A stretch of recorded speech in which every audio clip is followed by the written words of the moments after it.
로마서 8장 1절에서 11절까지 인간됨의 길에 대해서 말씀을 드리겠습니다. 케빈 코스트너가 처음 주연 맡은 영화가 있었어요. 늑대와 춤을. 여러분들이 20대 아니면 30대에 이걸 봤을 것 같아요.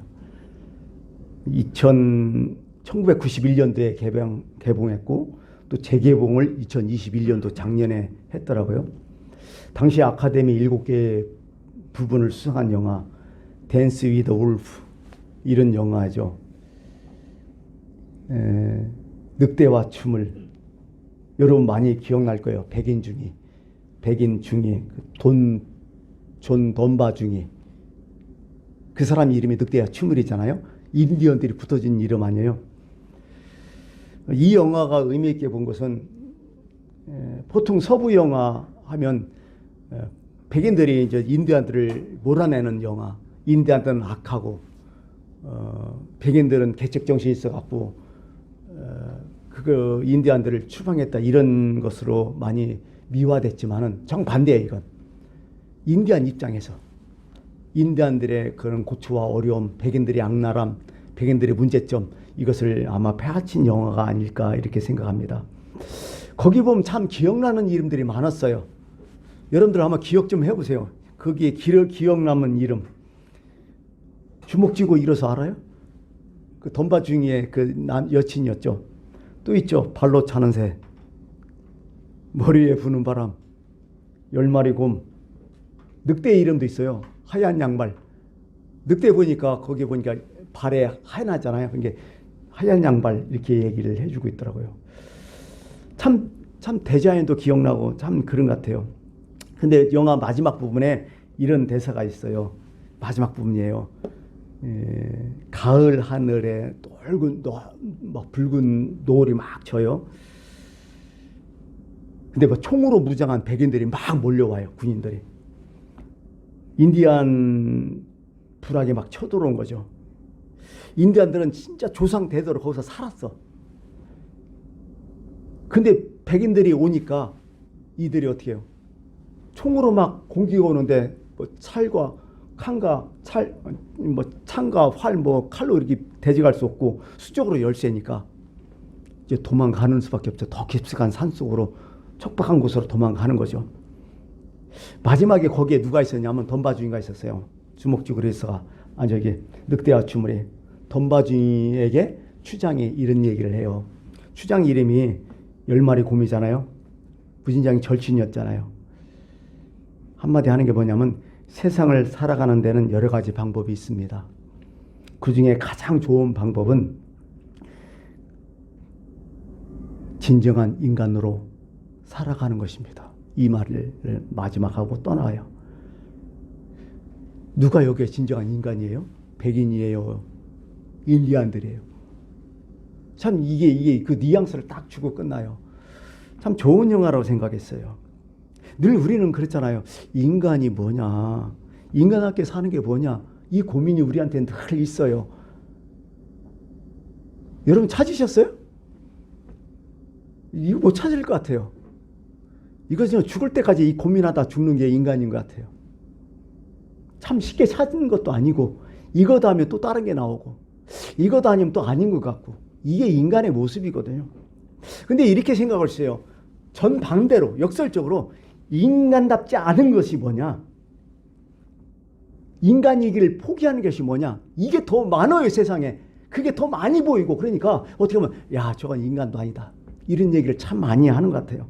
인간이기를 포기하는 사람들이 참 많아요. 마치 이런 거예요. 어떤 음식을 먹으면 이건 좋고 이건 나쁘고 그런 게 나타나잖아요. 이건 건강하고 이건 건강에 해친다. 그런데 여러분, 인간들은 어때요? 알고도 좋지 않은 거 막 먹잖아요. 사실 다른 거 안 좋아한다고도, 좋지 않다고도 다른 거 다 먹잖아요. 음식이 다 다르시잖아요. 기름기 있는 것도 안 좋다지만 그거 다 먹고, 안 좋다며 다 먹잖아요. 심지어 담배까지 그러잖아요. 알고도. 근데 이게 음식뿐만 아니라 인간 삶 자체가 그렇다는 거야. 안다는 거야. 근데 그렇게 생활해. 나쁜 거 생활해. 나도 망치고 가족도 망치고 이웃도 망치고 나라도 망쳐. 근데 그렇게 생활해. 이런 사람을 보고 우리는 인간이길 포기한 사람이라고 하죠. 마치 건강하기를 포기한 사람처럼 인간이기를 포기한 사람이 참 많다는 거죠. 그런 사람 많잖아요.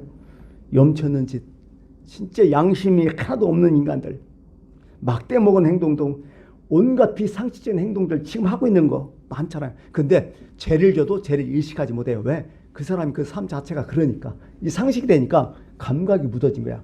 이게 바로 회초람, 이게 바로 뭐야? 문둥병, 영적 문둥병에 걸린 거예요. 사실은 감각이 없어지는 거예요. 현대 사회에 와서 인간은요, 이럴 때 소외되고 비인간화가 된다, 그런 얘기를 했어요. 에릭 프롬이라는 사람이 5가지를 얘기해요. 현대인은 이렇게 5가지 소외 때문에 자꾸 비인간화로 전락된다는 거예요. 첫 번째가 뭐냐? 노동으로부터의 소외다, 이런 얘기를 하는데요. 모든 물건들은 다 만들 때 목적이 다 있다는 거야. 인간도 목적이 있어요. 만들어질 때, 태어날 때. 이제 우리는 보통 그것을 하나님의 창조 목적이라고 해요. 근데 그 인간이 하나님의 창조 목적대로 다 움직여야 돼요. 하나님 왜 나를 창조했을까? 그 목적이 뭘까? 이런 고민이 있어야 된다는 거죠. 어떤 일을 할 때도 그런 목적대로, 그런 마음으로 해야 된다는 거죠. 그런데 우리는 거기에 동참하지 않아요. 우리는 어디에 동참하냐면 나의 욕망에 동참해버려요. 그리고 온갖 모든 일이 의식주에 다 포함돼요. 무엇을 먹을까, 마실까, 입을까, 이렇게 다 된다는 거예요. 그러다 보니까 사람이 모든 것이 뭘로 보이냐? 이것은 돈의 수단으로 보이는 거야.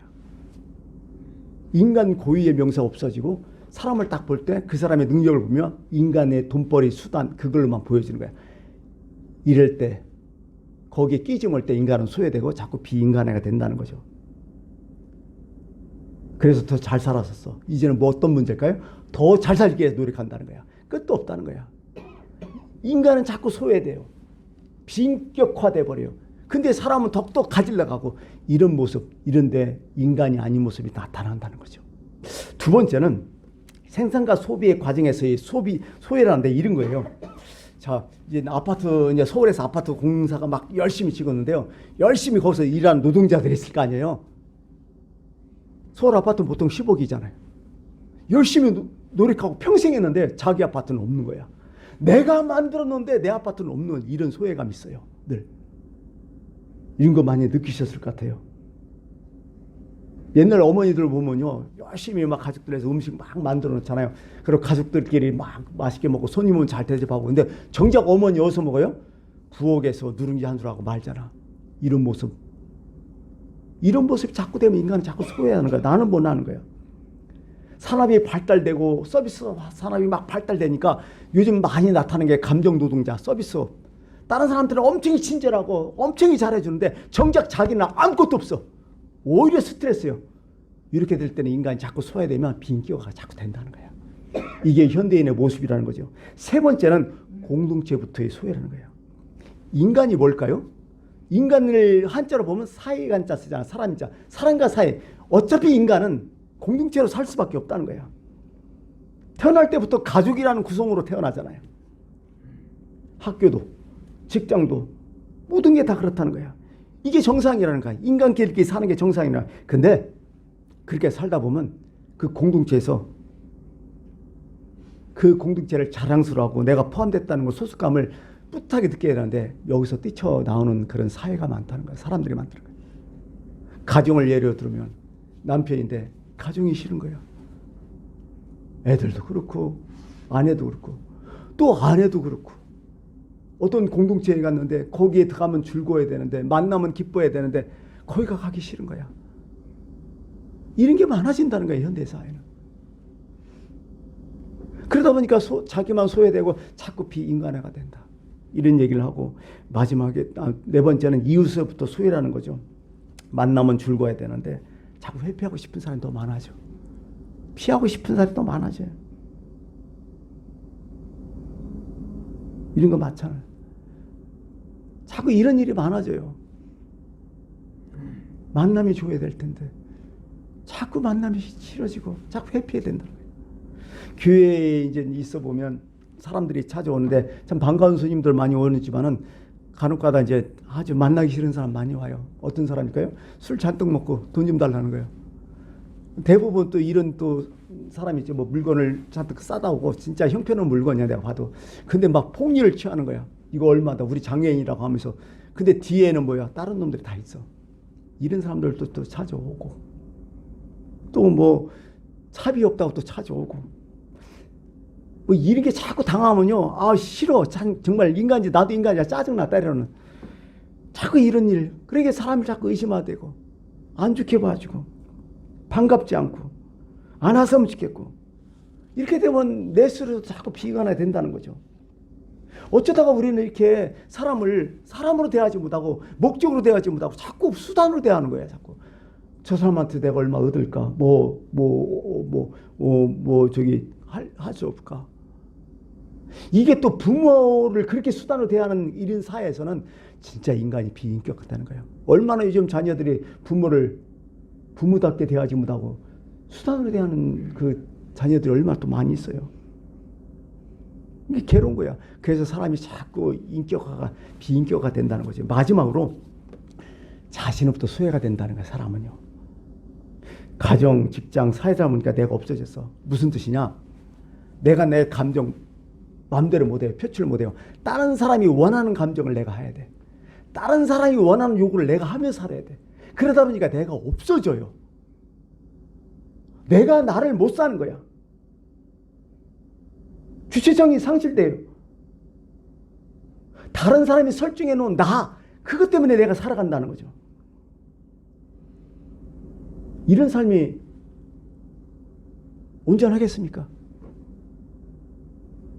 자꾸 소외가 되고 그러다 보니까 자꾸 사람이 비인격화가 되고 자꾸 어렵다는 거죠. 이 모든 것을 다 종합해 보면요.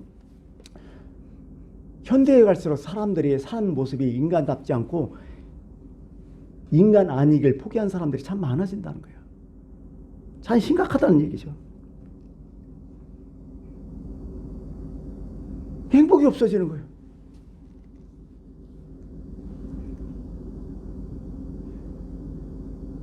그래서 행복을 추구하려고 노력하다 보니까 사람들이 공통된 인식이 뭐예요? 자본주의에서는 돈이 제일이잖아. 자본 자체가 돈 아니에요. 그 기초에 사는 사람들은 돈이 가장 중요해. 돈 있으면 다 행복하다 이런 인식이 다 있어요. 한국 만능주의 그게. 그래서 행복을 얻으려고 많은 사람들이 돈을 많이 벌려고 해요. 부자가 되려고 하죠. 물질을 자꾸 소유하려 했죠. 그래요. 그 열심히 해서 물질을 소유했어요. 근데 진짜 물질을 소유하고 행복이 시작되고 아무 걱정이 없으면 좋은데 정작 그걸 얻으니까 또 문제가 있어. 그게 행복이 아니었다는 거예요. 그럼 사람이 충격받아요. 이게 전부인 줄 알았는데 이게 해법인 줄 알았는데 이게 아니었다. 그러면 나는 어디로 가냐? 어떻게 살 거냐? 여기서 헷갈리는 거야. 그래서 부자들의 고민들이 더 많아요. 우리는 막연하게나 이 물질만 있으면 다 됐다 생각하는 그 희망이 있어요. 확실해요. 자기 정체성 목표가 확실해요. 근데 그걸 다 갖고 얻은 사람은 그게 아니었다고 딱 판단될 때는 더 죽어나는 거예요. 사실은요. 오늘 그런 사람들이 더 많다는 거죠. 오늘 재벌 부인이 그렇게 얘기했어요. 정말 없이 살았대요. 가장 힘들게 너무 힘들어갖고 막 서로 힘들고 하루 한 끼니 막 먹기도 힘들고 막 이럴 때가 있었다는 거죠. 자식들은 많은데 먹을 건 없고 자식들은 먹이고 나니까 뭐 줄 게 없는 거예요. 밥 한 그릇 놓고서 아내와 남편이 얘기해요. 아내가 담변한데 그래요. 당신 먹고 가라고. 돌아다니려면 일 지려면 힘들 거 아니냐. 그러니까 먹고 가시라고. 또 남편은 아내한테 또 그렇게 얘기해요. 애들이 셋인데 애들 또 이렇게 이런 일을 저런 하면 당신 기진맥진할 거 아니야. 이게 당신이 먹으라고 서로 막 싸웠다는 거야. 그런 얘기를 하더라고요. 참 없이 살 때는 모든 게 불편하죠. 얼마나 힘들었겠어요. 근데 지금 생각하니까 너무 행복했다. 근데 이렇게 돈이 많아지고 남들보다 막 똥똥거리 살고 막 하다 보고 사업은 번창되니까 남편이 남의 사람이 된 거야. 막 끌려다니는 거야. 집에 못 들어오죠. 뭐 여기저기 막 회의로 다니고 하니까 열흘에 한 번 보면 고마운 거라. 지금은 아무것도 없다는 거야. 허가다는. 막상 소유하고 보니까 없어 아무것도. 이게 행복일까? 이게 아니라는 거예요. 불편이 불행은 아니라는 거예요. 그렇게 이분이 딜레마에 빠진 거예요. 도대체 뭐냐. 무지개했다는 거지. 우리가 후진국에 있을 때 개발도상국에 있을 때 선진국 되면 막 엄청난 줄 알았더니 우리도 선진국 반일에 끼니까 뭐 달라지게 뭐 있어요? 별로 의미 없어. 또 문제가 많아요. 이게 이 인간의 딜레마예요, 사실은요. 참 이게 참 힘들어요, 살아간다는 게.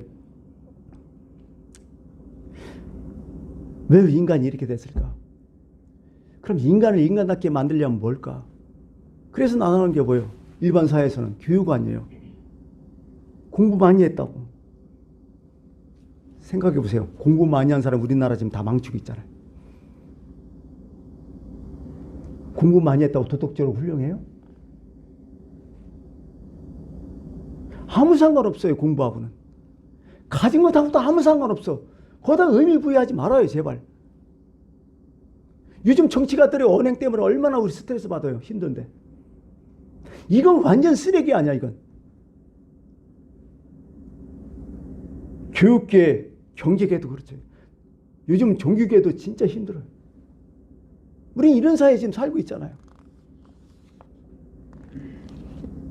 그럼 성경이 뭘 얘기하냐? 인간이 인간 되려면 뭘 얘기하냐? 그건 따로 한 가지. 하나님의 형상을 회복하는 게 그뿐이다는 거예요. 하나님의 형상을 회복하는 그뿐인데 그것을 누가 어느 분이 해주냐? 그건 성령이 해준다는 거예요. 이게 오늘 말씀의 요지예요. 하나님의 형상이 회복돼야 되는데 나의 노력, 나의 수고 약간은 도움될지 있지만은 그게 아니라는 거예요. 성경은 이렇게 간단하게 구주를 내면 이렇게 돼요. 나의 영적인 것이 이성을 지배해야 된다. 또 이성이 나의 몸을 지배해야 된다. 그래야 그게 하나님의 형상을 가진 사람이다. 이렇게 얘기를 하는 거죠. 오늘 본문을 보면서 인간을 세 부류로 항상 나누잖아요. 첫 번째 부류는 뭐예요? 육체 주도적인 인간이야. 여러분 알다시피요. 모든 생각하는 게 먹고 사는 것뿐이야. 없어. 생리적인 뿐이 없는 거야. 의식적 뿐이 없어요. 육체적인 게 가장 중요해. 그 외에는 아무것도 없어. 이게 육체 주도형 인간이야. 두 번째는 이성 주도 인간. 이성이 중요하죠. 합리적인 판단, 논리적인 사고방식, 냉철한 판단 이런 것들이 잘 사는 것처럼 보여요. 근데 이렇게 살다 보니까 인간이 너무 드라이해. 너무 척박해져. 인간미가 자꾸 없어지더라. 영성이 없는 이성은요, 사실 허무주의, 절망에 빠져요. 공허하다는 거야. 뭔가 많은 것을 알고 뭔가 채웠는데 뭔가 한쪽에서는 빈 마음인 거야. 이게 이성 주도적인 인간이라는 거야. 겉으로 보기에는 예의 바르고 인격자처럼 보이죠. 그러나 그것을 마음에는 공허하다는 거야. 세 번째는 영 주도적인 인간이라는 거죠. 이 사람은 하나님과 늘 바른 관계를 세우려고 노력해요. 하나님의 형상이 나의 이성을 지배해버려. 그리고 그 이성이 나의 육체를 지배해버려. 이게 바로 영주도적인 인간. 이게 바로 인간됨이라는 거죠. 오늘 본문 말씀에 8절에 보면 이렇게 나와요. 육신에 있는 자들은 하나님을 기쁘시게 할 수 없느니라. 육신에 있는 자. 여기서 육신에 있는 자는 뭐냐면 살키노스라고 얘기를 하죠. 살키노스. 육신. 이건 뭐냐면 사람이 육과 정신이 같이 있을까요? 따로 분리 있을까요? 늘 같이 있어요. 예. 근데 육과 정신이 있지만 정신이 육을 지배하는 사람이에요. 사이키노스라고 해요. 근데 그 반대의 사람이 있다는 거야. 이건 이 헬라어로 얘기한다면 사이키코스라는 거야. 이건 육체적인 사람이야. 아까 얘기했듯이요. 이것은요. 혈과 육이 자기를 지배하는 사람이야. 이건 어떤 육체 주도적인 사람? 이 얘기를 하는 거죠. 이것은 비인격자예요. 그래도요. 육신에 있는 자, 여기 나오는 것은 뭐냐면 그래도 인격자라는 거야. 여러분 이성유주를 할 때 인격자가 될 수밖에 없어요. 참 좋은 사람이에요. 예, 예의를 갖추고요. 합리성, 이성적인 논리성 이런 게 있기 때문에 인격자가 돼요. 근데 육체적인 사람은 비인격자가 되어버린다는 거야. 노아 홍수 때 사람들이 어떻게 변했냐면 살키코스로 변했다는 거야. 육체적인 사람은 다 변했다는 거야. 여호와께서 이르실 때 나의 영이 그들과 함께 하지 않겠다. 그들이 뭐야? 육신이 됨이라. 여기 살키코스를 얘기해요. 소마 완전 고기 덩어리 됐다. 이건 육체적인 주도형이다. 일때는 하나님이 싹 쓸어버린다는 거예요. 인간을 나눌 때는 2분법, 3분법이 있어요. 우리가 보통 영육 간에 뭐 간간의 격없이 이런 얘기 했잖아요. 영과 육으로 딱 나눠요. 여기서 영이라는 것은 여러분 알다시피 하나님의 영, 영적인 세계고 육은 뭐예요? 요 두 가지가 다 나와. 사이키코스, 사이키노스예요. 육체적인 사람, 육신의 사람 이렇게 나눠버려요. 2분할이죠. 3분할로 할 때는 어떻게 되면 영과 혼과 육을 얘기하죠. 이게 육은 육체 주도형, 혼은 이성 주도형, 그 다음에 영은 하나님의 영으로 이끌림 받은 사람들, 이렇게 된다는 거죠. 자, 그러면요, 우리가 생각해봐요. 영적인 사람이 누구냐는 거예요, 도대체. 맨날 영적 얘기하는데요. 영주도적인 사람은 누구냐는 거예요. 이게 오늘 포인트예요. 자, 이게 육적인 주도적, 이성 주도는 알아요, 우리가. 그래, 영은 뭐냐는 거예요. 영은 이런 거죠. 우리는 일단은 이성 주도형이 돼야 돼요. 이해하셨죠? 이거 빠지면 골치 아파요. 육 주도형은 되면 안 돼요. 일단은 우리는 기독교인이기 때문에 그래도 기본적으로 이성 주도형이 돼야 돼요. 사실 뭐냐면 논리성이 있어야 돼. 그러고 인격자가 돼야 돼. 근데 이것만 있으면 안 된다는 거예요. 거기에 뭐가 있어야 돼요? 하나님의 영이 있어야 된다. 가령 이런 거죠. 여기서 가장 중요하고 정말 모든 사람이 논리적으로 합리적으로 따져도 선한 일이 있어요. 참 좋은 일이에요. 참 누가 볼래도 참 좋아요. 이성 주도형은 이게 좋은 일이라 생각해서 무조건 하는데, 영 주도형은 어떤 사람이냐? 한 가지 더 플러스 해야 돼. 뭐요? 이게 하나님의 뜻일까? 이게 영적 주도형 사람이야. 아무리 좋은 일이고 합당한 일이라도 우리는 늘 마음속에 이게 하나님의 뜻일까? 이게 하나님이 원하는 일일까? 이것을 늘 마음속에 두고 살아가야 한다는 거죠. 이 마음이 여러분 있습니까? 어떤 일을 할 때 나의 이익이다, 나의 손해다, 이걸 떠나서, 이건 좋은 일이다, 선한 일이다, 이걸 떠나서 아무리 선한 일이라도 거기에 이게 정말 하나님의 뜻일까? 하나님 원하는 일일까? 이것을 같이 묻는 사람, 그게 영주도적인 사람, 그게 영적인 사람으로 성경은 표현하고 있는 거예요. 어떤 사람 영적이다, 뭐 영성이다 얘기할 필요 없어요. 진짜 영성 있는 사람들은 모든 일에 하나님의 뜻을 먼저 생각하는 사람, 그게 영주도적인 사람, 영성 있는 사람이야. 오늘도 여러분이 그렇게 살았다면 영적인 사람이야. 바로 이런 모습이 여기죠.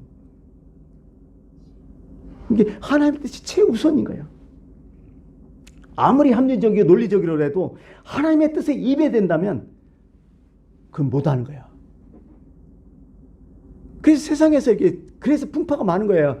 신앙인들하고 이렇게. 예수님께서 이런 말씀하셨어요. 누가복음 12장 51절에 내가 세상에 화평을 주러 온 것이 아니라 내가 너희에게 이르니 도리어 분쟁하게 하겠다고. 이후부터는 한 집에 5사람이 있어 분쟁을 하되 셋이 둘과 셋이 분쟁하고 아버지와 아들이 아버지와 아들과 아버지가 어머니와 딸이 어머니와 며느리와 시어머니와 며느리와 분쟁하게 만들겠다고. 무슨 뜻이에요 이게 도대체? 이성 주도형과 육적 영 주도형이 싸우는 거야. 결국 예수 그리스도가 오셔서. 그래서 엄청나게 많이 싸웠던 거죠. 그래서 7, 8절 오늘 말씀에도 그런 게 있어요. 육신의 생각은 하나님과 원수가 되나니 이는 하나님의 법에 굴복하지 아니할 뿐 아니라 할 수도 없습니다. 육신에 있는 자들은 하나님을 기쁘시게 할 수 없느니라. 이게 무슨 뜻이냐면요. 우리가 삶 가운데 있어요.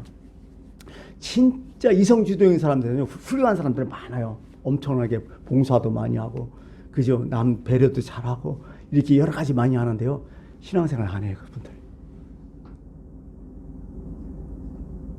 꼭 신앙생활 한다 안 한다 그게 중요한 게 아니라 거기까지라는 얘기야. 이성주도니까 논리만 있으면 된다는 거예요. 근데 영주도적인 사람은 그게 다르다는 거예요.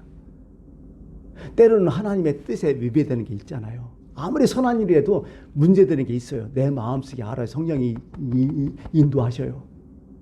그때는 우리는 거절하잖아요. 그 다른 사람의 안목 때문에, 그 사람들의 어떤 관계 때문에 끌려가는 것도 있지만은 때로는 우리가 거절할 순간도 있잖아요. 그래서 초대교회는 그래서 뭐야? 순교가 일어났던 거야. 어려운 거야. 저들은 착하고 훌륭한데 기독교인들이. 근데 우리가 다르다는 거야. 그것 때문에 핍박받은 거예요, 사실은요. 그래서 사도 바울은 뭐라고 했냐? 너희는 이 세대를 본받지 말고 마음을 새롭게 함으로 변화를 받아 하나님의 선하시고 기뻐하시고 온전한 뜻이 무엇인지 너는 분별하도록 하라. 이게 이성 주도적인 사람이라는 거야. 이렇게 살아라는 거죠. 우리는 육체와 성령의 소욕이 자꾸 싸워요. 이게 육체의 소욕은 성령을 거스리고 성령의 소는 육체를 막 거스린다는 거죠. 늘 죽을 때까지 우리는 이 싸움을 싸울 수밖에 없어요. 왜? 예수님도 늘 끝까지 이 싸움이었거든. 왜? 예수님 십자가 달릴 때 뭐라고 말씀해요? 내 뜻대로 마옵시고 아버지의 뜻대로 하옵시고. 예수님도 그런 갈등 속에 살았듯이 우리도 죽을 때까지 이런 갈등 속에 살 수밖에 없다는 거예요. 때로는 이것이 이고 저것이 이길 수가 있어요. 그러나 영주동이랑 내가 육체가 이긴다고 그러나 내 마음속에 항상 이런 갈등 속에 이런 고민 속에 살아가지. 바로 그게 영주동인 사람이야. 우리는 육신을 갖기 때문에 질 수도 있어요. 약하기 때문에 힘들 수도 있어요. 그러나 내 마음속에 한쪽에 영이 살아서 늘 나를 지배하는 거야. 그분이 나를 통치하는 거야. 그러니까 늘 갈등이 일어날 수밖에 없어요. 이렇게 산다고 해서 내가 이렇게 살아서 정말 그리스도인이 되지 못한다 해서 포기하지 마십시오. 그게 정상적이라는 거예요. 바로 이게 우리의 모습이라는 거죠. 끝으로 이제 오늘 정리를 하면서 오늘 보면 자유에 대해서 좀 나오는데요. 기독교인의 4대 자유가 있어요. 우리도 많은 자유가 있잖아요. 철학적 자유, 육체적 자유, 경제적 자유, 정치적 자유가 있는데요. 기독교인의 4가지가 자유가 쭉 나오는데요. 여러분, 기독교인의 4가지 자유가 뭔지 아세요? 첫 번째가요. 첫 번째 기독교인 자유는 하나님의 진노로부터 자유야. 이게 그리스도 예수 안에 있는 자는 결코 정죄함이 없다는 거야. 그 얘기에 오늘 말씀을 쭉 읽어보면 정리하자면 하나님의 진노 안 받아요. 우리는. 여러분, 자기 자녀에게 진노 못해요. 하나님은. 우리 이미 하나님의 자녀이기 때문에. 그게 우리는 자유를 갖고 있는 거야. 두 번째는 어떤 자유냐? 정죄로부터 자유라는 거야. 사탄이 우리를 정죄 못한다는 거야. 정죄가 안 돼요. 접속이 안 되는 거야. 율법의 속박으로부터 자유야. 무슨 얘기예요? 우리는 지금 어떤 법을 받고 있어요? 성령의 법이죠. 우리는 율법의 지배를 받지 않다는 거야. 율법의 지배를 받고 있다가 이제 성령의 법을 받고 있는 거야. 그러니까 정죄가 되지도 않고요. 이 속박이 그 율법의 속박이 되지 않고요. 이런 상태, 이게 자유라는 거야. 마지막에요. 사망의 권세부터 자유라. 지옥 못 간다는 거야. 천국 갈 수밖에 없다는 거야. 그게 자유라는 거야. 이 4대 자유를 여기 말씀하고 있어요. 그래서 로마서 8장이 가장 중요하다는 거야. 어떤 분은 정말 로마서의 가장 핵심은 1장이라 8장이라고 얘기하는 분도 계셔요. 사람을 마칠게요. 사람이 사람 되게 하는 길은 어디일까? 그래서 우리는 교육도 하고 환경도 바꾸고 지식도 많이 쌓고 사람 됐습니까? 성경은 이렇게 얘기해요. 골로새서 2장 22절에 23절. 사람의 명령과 가르침을 따르느냐? 교육이겠죠. 이것들은 자의적 숭배와 겸손과 몸을 괴롭게 하는데 지혜로운 모양이나 오직 육체를 따르는 것을 금하는 데는 조금도 유익이 없다고 딱 못을 박아요. 이 성경 말씀이에요. 안 된다. 한계가 있다. 그럼 어떻게 사람이 자유롭게 되냐? 딱 얘기해줘. 만군의 여호와께서 이르시되 이는 힘으로도 되지 않고 능력으로 되지 않으면 오직 나의 영으로 되느니라. 오늘 말씀의 핵심입니다. 여러분들이 늘 어떤 삶을 살 때, 어떤 일을 할 때 이성적 판단, 합리적 판단 이렇게 해야죠.